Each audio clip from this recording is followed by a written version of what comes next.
Greetings, ladies and gentlemen, and welcome to this new book. It is called Drums of War, and it's book 2 in the Sneakyverse, the book 1, of course, being accidentally adopted. Now, as I've said previously, we are going to change how the series and main channels work. Everything's going to be posted on the main channel, and then compilations will be posted on the series channel. We are doing this because YouTube is still messing around with notifications and other stuff. So we think recombining the channels will help the channel overall. We have uploaded a compilation of the first book onto the main channel, and then this will be posted to both the series channel for members only, so that people can just watch that like they would normally, and then it'll also be posted here, members only first, then out into the public like usual. So it'll stick to the same format. It'll be 5 days a week, so all weekdays, and it'll be at the old time before we split the channel, which would be 12 a.m. here, which is halfway between the two TFOS. And then eventually the next series will move over to here as well, so we'll have a new video every 6 hours, roughly, give or take. So if you haven't listened to the first book, it is linked in the description and in the pinned comment. And then this is the start of the second book. There will be a playlist for this and the first book. So anyways, let's head on to the story. Drums of War, Chapter 1, Among the Star Tides. Aboard a venerable diplomatic vessel, beneath a well-tended banner depicting a yellow star at its center, and the burning ignition on its windward side, Captain Yevdril kept watch on the bridge. It was hardly the first time he'd sailed amongst the star tides we sing into a potentially volatile situation. But with the disappearance of no less than 30 Star Sailor ships without so much as a text-only communication, had made the possible first contact mission take on an ominous quality. Those ships who returned bore crew who spoke of sneakies but ugly, aggressively taking prisoners for some purpose. Yet there were ships within the stars of the clans of Aldra who should have returned or been heard from. Worse, there had been no communications from anyone within clan space for over 2 months. Thus, the mission. With him, there was a gunnery officer who was keeping alert at her station, and First Lieutenant Robert George, the Master-at-Arms, who was scowling at the main screen as if it could give him answers. It may not have appeared to be so, but the blue-skinned, four-armed captain and pale pink-skinned two-armed lieutenant were kin, a matter of adoption involving both of their grandfathers. It was therefore with the weight of not only a good friend, but a close cousin that made Yevdril listen to Robbie's growl. "We should get the civvies out. This isn't the first dangerous mission that we've sailed," Yevdril said softly. "Aye, sir. We should get the civvies out. Any reason?" Robbie glared at the main view screen with even greater intensity and said, "My gut's twisting." "That's concerning." "Remember our tour aboard the Penguin?" "Yes." "Same twisting." "2 squads combat ready around the clock, but at the off-duties inside the armory." "Already done, sir." "Put the civvies on evac ready, sir. This is a matter of shipboard security. Please don't make me invoke my rights." "I'll write the order. Also, release the vac armor to the crew." A small amount of tension left Robbie's shoulders as he glanced up at the banner. "We'll do them proud, Grandad," he whispered as he passed beneath it. Some hours later, Captain Yevdril was enjoying a cup of tea in the galley when he was accosted by Ambassador Sophie Laurent. It was improper to smile at her while she ostensibly demanded answers to changes in the mission which she technically led, but humans were all just so adorable. "Why exactly is my husband sleeping in the armory?" "Because his commanding officer has decided to operate under combat readiness." "Am I, or am I not Chief Ambassador of this mission? O great descendant of Linus the Rescuer." "I'm sorry. I don't remember signing the wings sing away to you. I also don't recall appointing you to be the Master-at-Arms. Is my memory faulty, Madam Ambassador?" She scowled fiercely up at him and admitted, "No. Explain." "Robbie and I think that there's more danger than would appear, based upon what saved us both in the New Barbary War." "So he's got, aye." In high orbit over a conquered world, Acolyte Lord Larix Quinn sneered at the viewport of his glorious scout frigate, where the newly conquered planet was displayed. Whatever the inhabitants had called it, it would be gloriously renamed Kivix soon enough.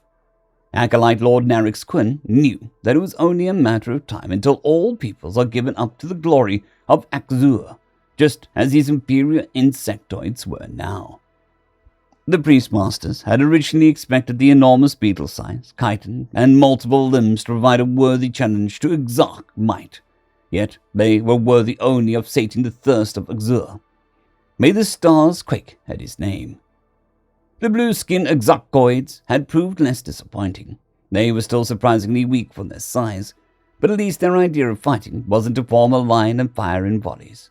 They had some smaller, stronger, faster, fiercer Axocoids, only about the same height as the Exarch, but just as strong, if not stronger.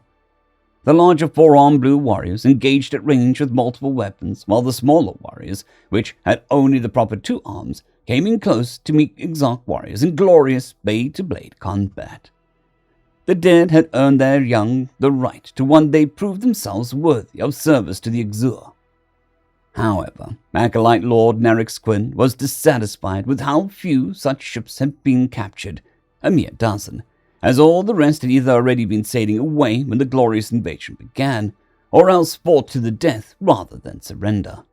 Even those captured they did have were cases of chance more than a warrior's glorious skill, as those crews too fought to the last adult, and even most of the older children were slain in battle.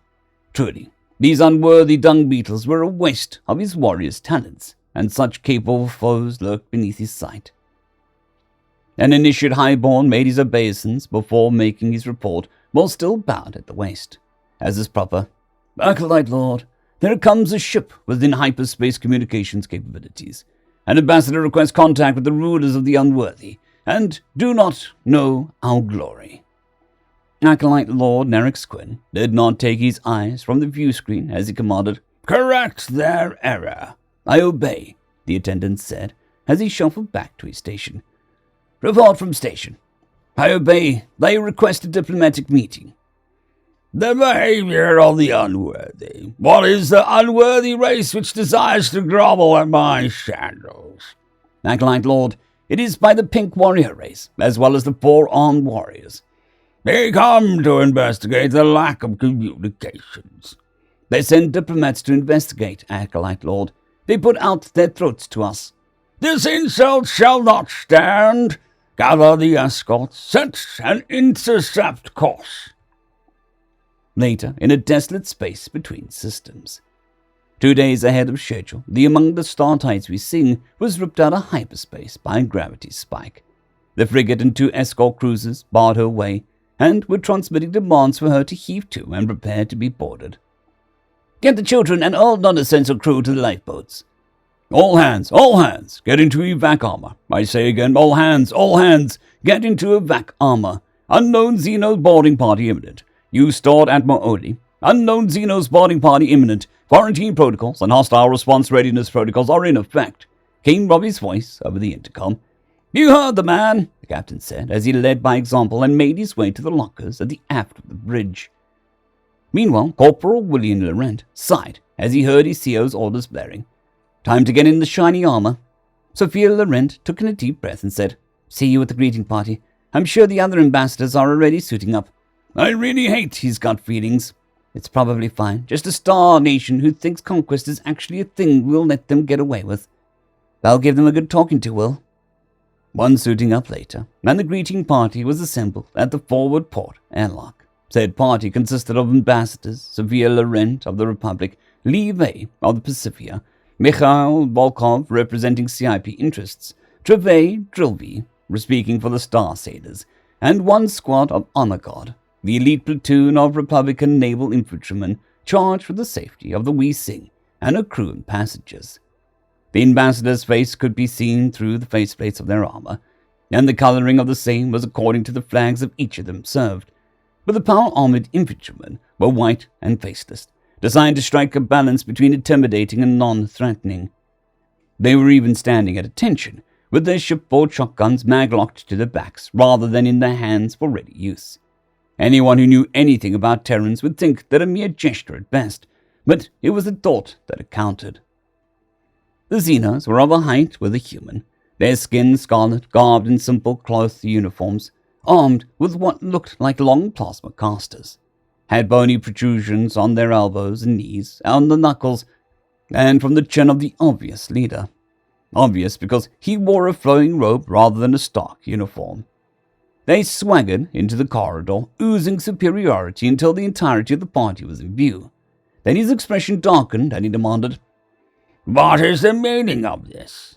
Standard procedure in the event of an unplanned boarding is for all hands to don personal protective equipment in case of atmospheric incompatibilities, pathogen exposure, mechanical failure, or hostile action.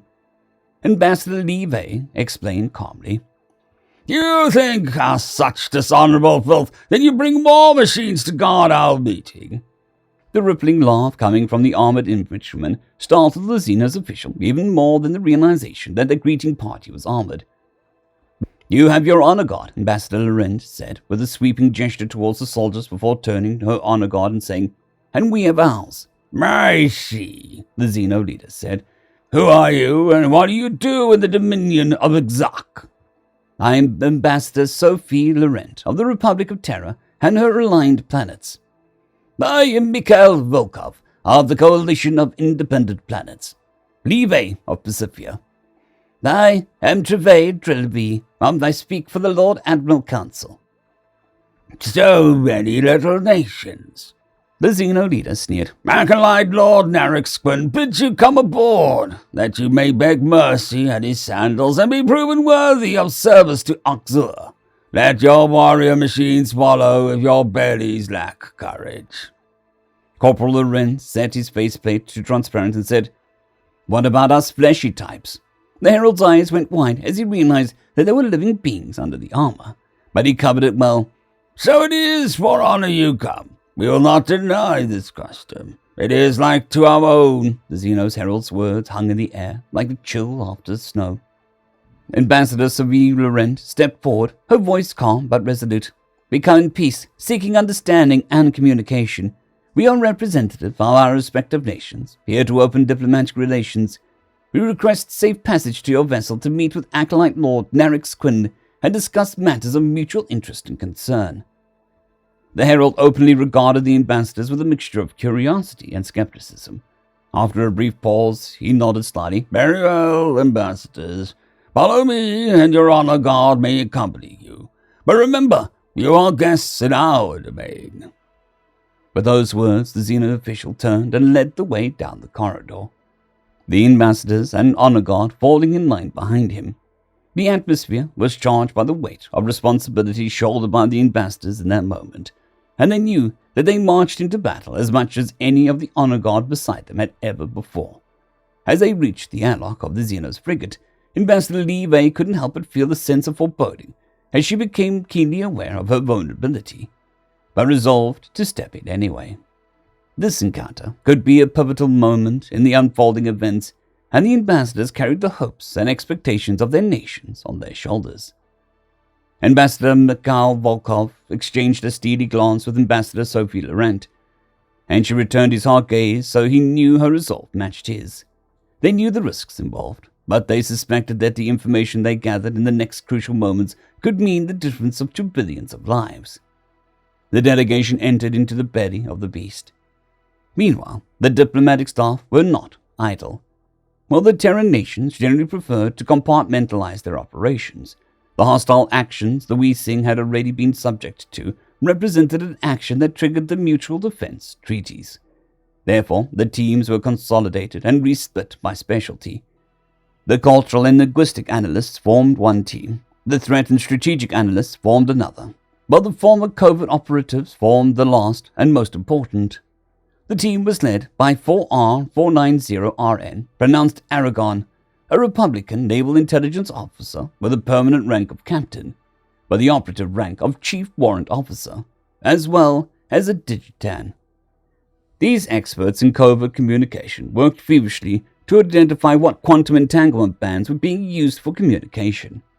His organic subordinates could not eliminate as many bands at once as him, but Agent Natasha Ivanov and Big Kitty from the CIP and Greg, a white hat hacker, and a human from Pacifica thought like organics. In less than 5 minutes, Natasha and Greg had given Aragorn a list of 500 likely bands, expressed mostly in ranges, but he didn't blame organics for their slowness in expressing data. It took him less than a second to check them and to find the bands being used for long-distance communications. He split off a portion of his consciousness, put it in a virtual system with air gaps in case of backhacking, and told it to establish a covert connection. The Splinter complained profusely about the ugliness of the Exarch coding conventions, reported no digital sapience, and proceeded to establish a covert connection in less than 3 seconds. Aragon checked his Splinter for corruption, found it clean, and reintegrated with a slight twinge of jealousy for the organics who never had to suffer through listening to themselves complain. "I'm getting a lot of metadata," he said to his subordinates. "I'm just going to download as much will fit into the lifeboats. You two start poking around." "Yes, sir," Natasha said, as she started looking for signs of files that shouldn't be accessed but are. Greg gave an affirmative grunt and likewise started looking for systems weaknesses and started cataloging them. The part of Aragorn that was supervising was once again shocked with the number of weaknesses that he would have never even looked for. Truly, the destructive instincts of organics was a wonder to behold. Aragorn gave the other teams a quick glance to see if any of them needed some computing assistance.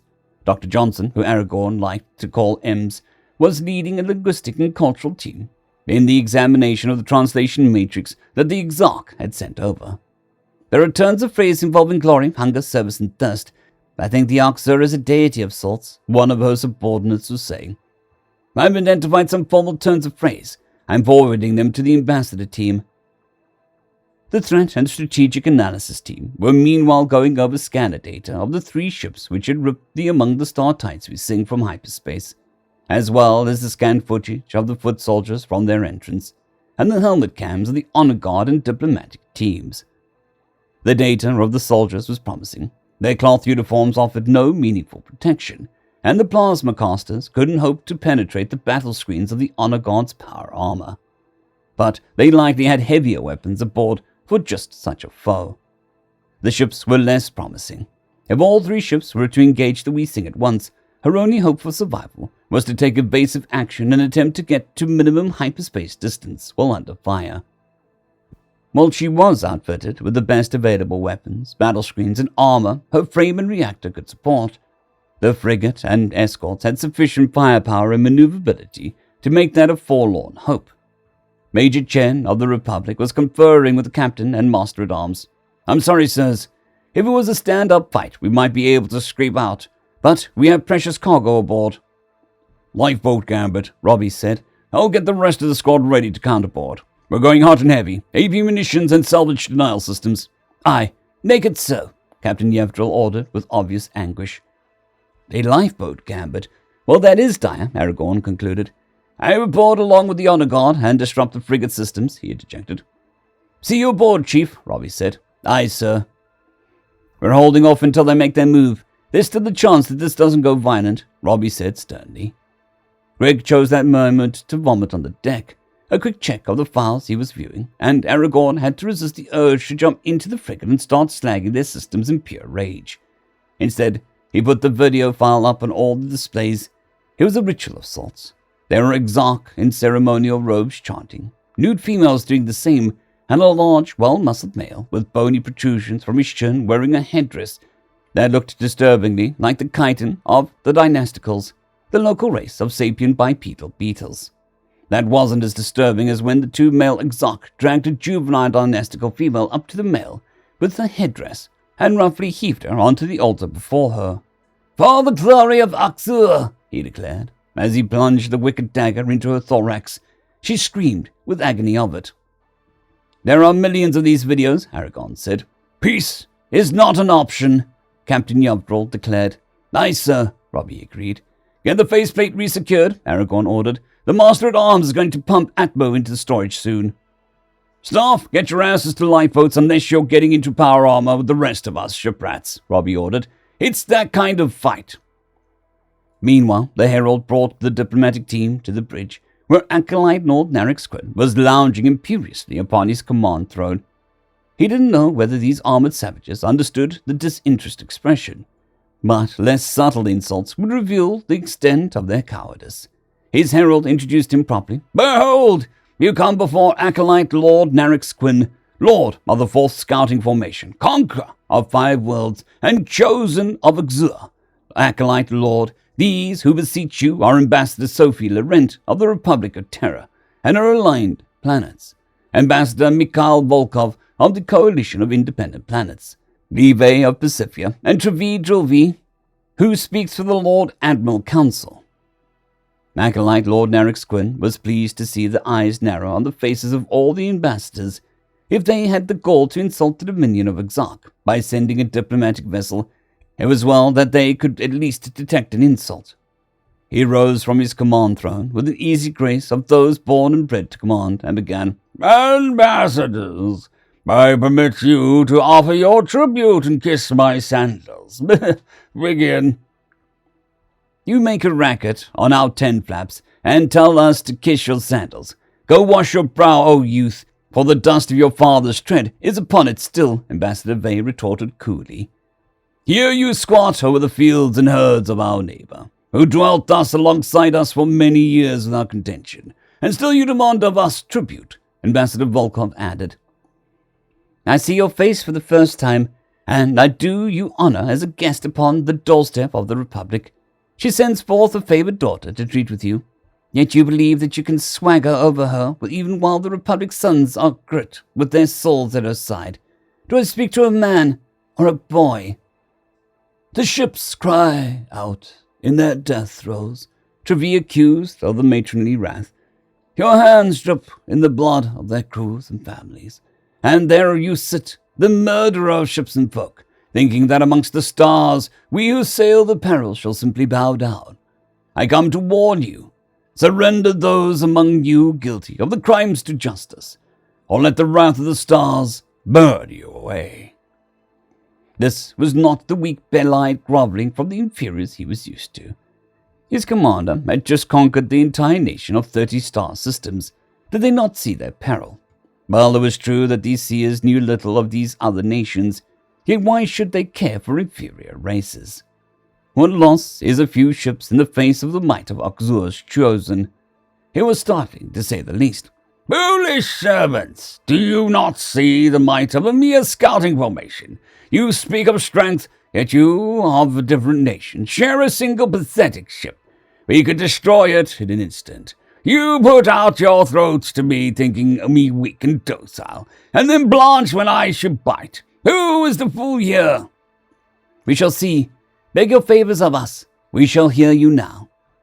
"Bring in the sacrifice." Ambassador Sophie Laurent watched in horror as one of the attendants brought a larval dynastical before the throne. The acolyte Lord Narek Quinn drew forth a wicked dagger. "Obtaining Exur's blessing over these negations," the commander said, as if he couldn't see what they could possibly be objecting to. The attendant knelt and raised the infant up over her head, and acolyte Lord Narek Quinn prepared to strike. With shocking speed, Ambassador Vey had interposed his own back between the lava and the dagger, and before they could react, had placed it into an emergency infant pod, and was speeding back towards the party.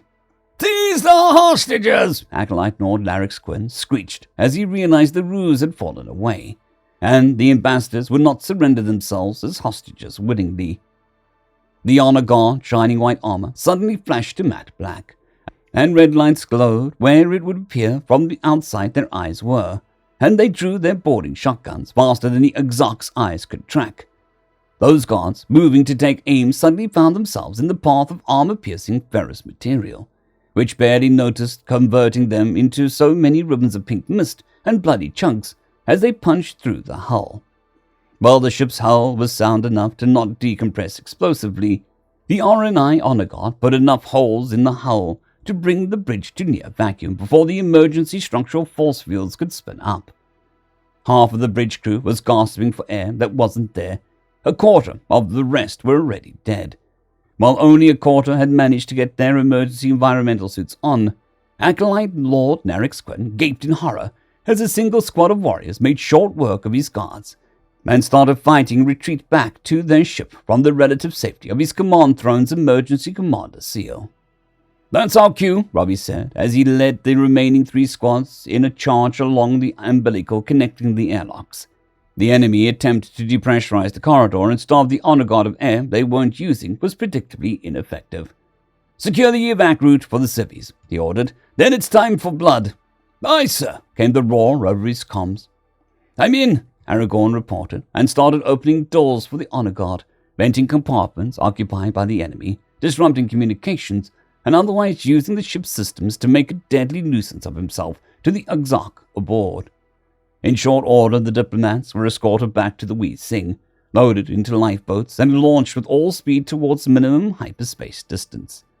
Ambassador Laurent watched Corporal Laurent's armored figure shrink into the distance, and in the Wee Sing maneuvered to fire upon the escort vessels, cutting him off from her view. Aboard the bridge of the Mungstar Tides Wee Sing, Captain Yevdril ordered, "Get those escorts' attention. The shipwrights have the frigate. From the inside, at all costs protect the lifeboats." "Aye, sir," came the chorus from the bridge. The Wee Sing began firing her NC cannons upon both the cruisers, putting 5-pound balls of tungsten on target at a rate of 30 a second. And while the cruisers took evasive actions, but still found the Wee Sing interposed between them and the lifeboats, with potential trajectories cut off by streams of hot plasma or beams of deadly radiation. Then she fired her missile banks. At first, the crews aboard the cruisers thought that they had successfully destroyed the massive missile speeding towards them with their point defense. But when the rippling nuclear explosions cracked their shields, they realized their error. They began to fire upon the Star Tides Wee Sing. Meanwhile, 69 RNI made the lives of their aggressors hell, or short. Either way, it didn't much matter to the RNI, who had taken over the 4 reactor rooms and had dug in for a delaying action. While those with reactor knowledge tinkered to see if they could get one or more to overload. It was a platoon up against a few divisions. However, and eventually they would be subsumed by numbers alone. "Pull whoever kills you down with you," Robbie had ordered, and again the roar was, "Aye, sir." It only took half a minute for the exarch to figure out that their standard-issue shipboard action weapons weren't going to be enough, and that the RNI had thought ahead and brought their own atmosphere. So they brought out their anti-tank ordnance. It was normally a very bad idea to use anti-tank plasma lancers and penetrative explosives inside your own ship. But when your ship is under attack by single-man mobile armor, it's either that or surrender. They chose to die at a rate of 20 to 1, one after another. The RNI honor guard fall to the slowly mounting volume of fire, and their need to conserve ammunition. Meanwhile, Aragorn was battling the exarch anti-intrusion system. He had been wrong about his declaration that digital sapience was absent, or at least he'd been mostly right. The exarch was a damaged sentient code, lobotomized, shackled, enslaved. A piteous thing crying out for the mercy of death, even as it struck out to kill. It was all he could do to keep wretched thing from kicking him from the door systems. And his R9 comrades had dwindled to the last 2. He made his choice. Aragorn began bricking the ship's computer systems and set up an irreversible chain reaction to do the same. He was going to put that thing out of its misery if it killed him. First Lieutenant Robert George had his back up against Corporal Laurent, and they were both down to their monomolecular knives. The ferocity of the fight and the immense cost in blood that it had taken to whittle down the honor guard to these last 2 had convinced the remaining warriors to wait. Acolyte Lord Narix Quinn's voice came crackling over the damaged intercom. "Warriors of Terra, you have showed yourselves worthy. Lay down your arms and take a rest, and I shall bring you into glorious service of the Oxur, sating his thirst for the blood of the unworthy."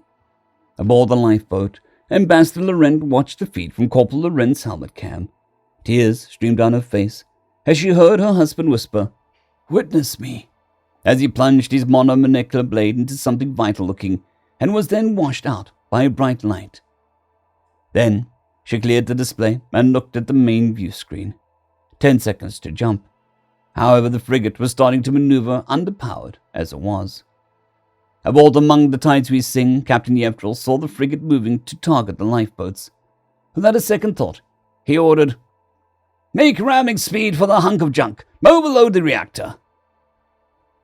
Witnessed crackled over the comms as the prow of the Star Tides Wee Sing crashed into the enemy's frigate amidship.